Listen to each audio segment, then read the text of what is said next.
Do you think there is a parallel between both COVID and climate? Yes, let's take a step back. The general rule of thumb that I believe everybody should adopt is that if any problem is being presented as a global crisis, then it is a scam.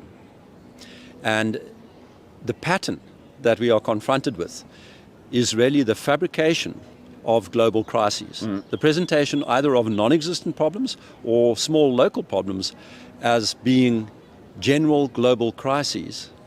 That fabrication followed by the assertion that the only solutions that are permissible are global ones that require a global authority, global control.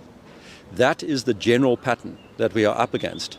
The COVID policy response was one of those. Look at what happened to countries like Sweden or Tanzania, who tried to push back against the orthodoxy, the new orthodoxy.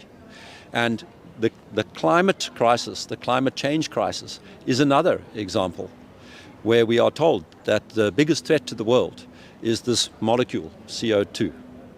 And that an increase in the level of this molecule will cause an increase in temperature, and that temperature increase will be bad for us, and that the only thing we can do is consume fewer fossil fuels and less energy.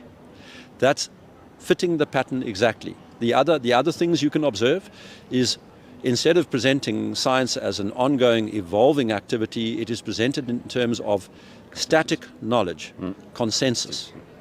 And you see the cancellation and censorship of dissident voices rather than engagement with them. These patterns are proof of a scam. That is what people need to understand. Whenever something is presented as the science, as a consensus, it is a scam. You do not have to go and get engaged in all of the minutiae of the scientific principles and the models and the measurements at all.